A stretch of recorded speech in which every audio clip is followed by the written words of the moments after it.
People are starting to realize that the traditional means to a decent life isn't keeping up with the rate at which technology and social media is changing the world. And in the era of social media, being average will make you feel invisible in the world. Something happened after 2020 where a lot of people, Gen Z in particular, realized that the system is rigged and you basically have to reinvent what the idea of the American dream is in the era of social media and technology by yourself.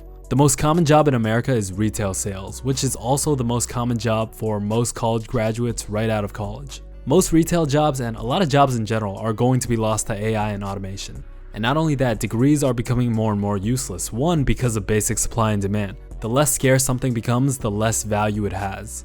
So what this does is it forces students to become even more in-depth to get a master's or PhD just to get ahead. And you can kind of start to see where the scam and how the pyramid scheme works. Remember, college is a business first and foremost, which leads me to my second point.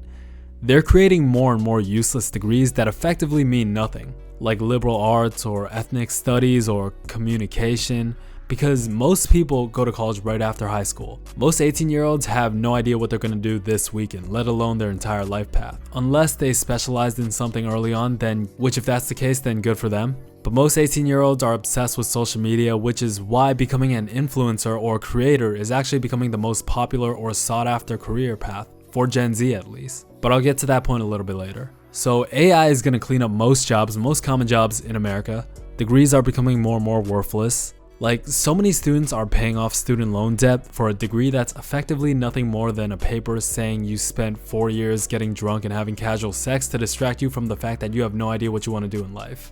That's a bit of a generalization and a slight joke, but you get the point. And on top of this, you have inflation, right? Our parents, their idea of wealth was to go to school, go to college, get a 9-to-5, buy a house, become a homeowner, maybe rent it out, real estate essentially.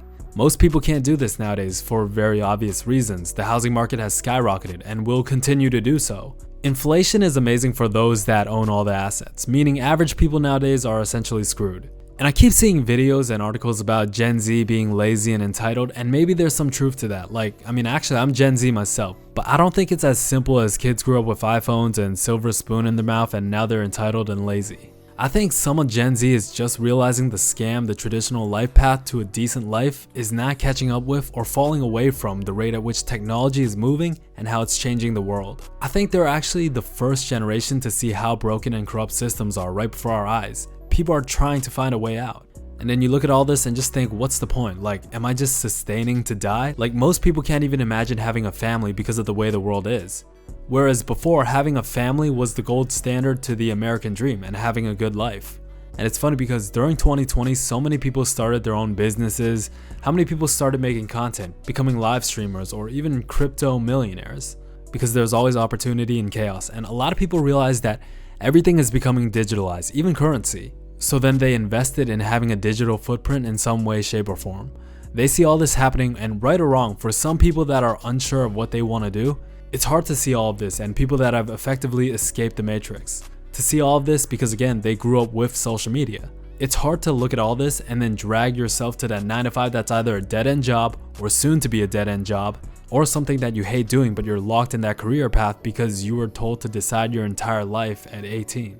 To take as many classes as possible, to switch majors over and over again, etc., in order to put more money in the pockets of universities. And then they end up depressed or on antidepressant pills, going to therapy, lonely, anxious about the future. And then you go chase drugs, alcohol, and sex and hedonism to distract yourself by, paying attention to Drake and Taylor Swift and the Super Bowl, all to run from the fact that you're in this world that seems to be going at 1,000,000 miles per hour and you don't even know where you are or where you're going. And technology is not going to stop. AI, metaverse, Neuralink, it's coming. It's coming hard and it's coming fast. Pause.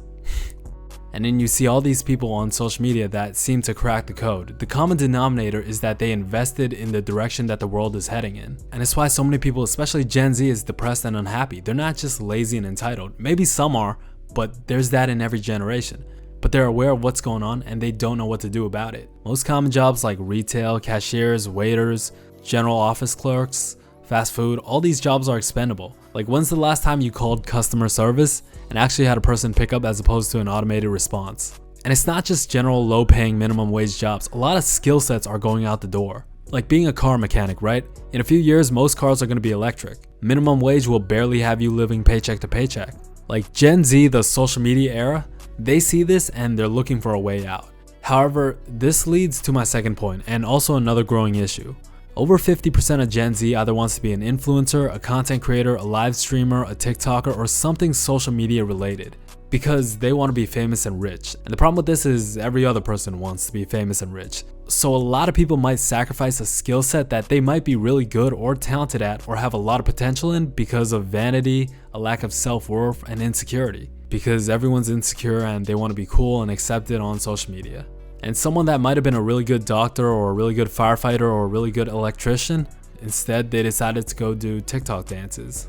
But the beautiful thing about creating that most people don't understand is that if you're a firefighter, right, on your free time you can make shorts about, I don't know, your days as a firefighter. If you're an electrician, you can make videos on that skill set. If you're a doctor, which most people caught on by now, you can do breakdowns and spread your knowledge. It's funny because there's like this doctor that breaks down every single UFC knockout or injury, and he got in on a niche market.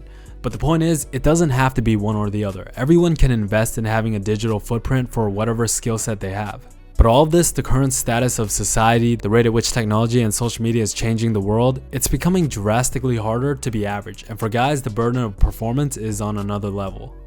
I remember I was having a conversation with my friends, and one of my friends was talking about how Asian girls prefer white guys, and how Asians attribute power and wealth to white people. And this might be true for some people, but I see more Asians with Asians growing up, and average people still date average people, right? Like socioeconomically, but there is a caveat to that. To me, it's simple, and it just comes down to this.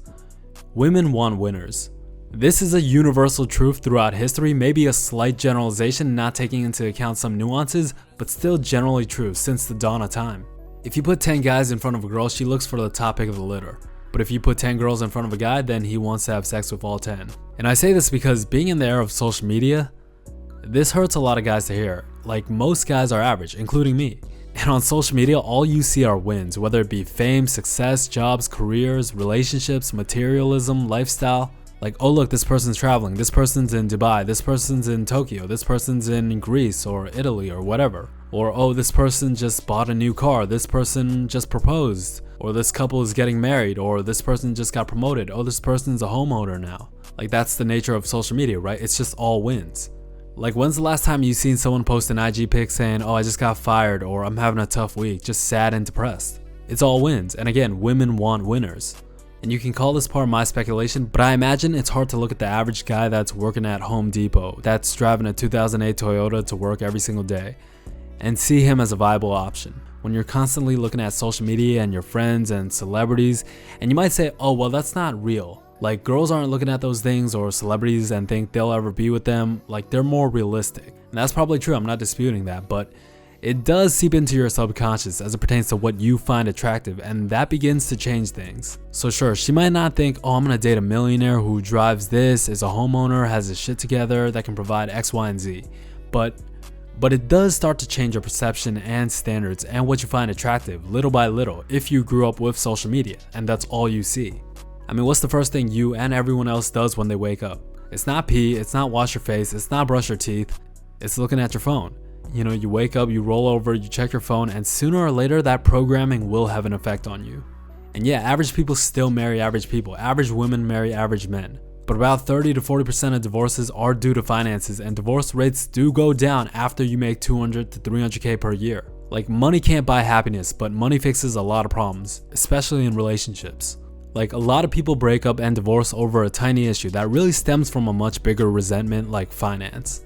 Like to any girls watching this, right? To like the two of you, maybe even less, but if your dude was making 40k per year as opposed to 400k per year, you don't think your tolerance as it pertains to what you take in the relationship would be significantly smaller? It's like, why do you think all these celebrities or actors or athletes' wives stay with their partners in spite of even something that would break most relationships? Like most of these guys cheat on their wives all the time. Like if they weren't able to provide a certain lifestyle, if they weren't rich, that would most likely change. So when you take all this into account, it's becoming harder and harder to be average, to be middle class with the way the world is going. The silver lining, or the best thing I can say with my limited knowledge, is to try to invest in having a digital footprint in some way, shape, or form. Whether that's creating a personal brand, a product, making videos, whatever, right? because literally everything is going to be digitalized. Like technology and social media is about to change everything, even more than it already has. So yeah, find some way to capitalize, and also stay hopeful despite whatever comes your way. No matter what, you can't give up. Like there's no way to guarantee that if you don't give up, then it'll all work out. But if you do give up, then for sure, then there's nothing left. Anyways, I hope you're doing well. Thank you for listening, especially if you're still here. And with that said, make sure you stay true. I'll talk to you real soon. Peace.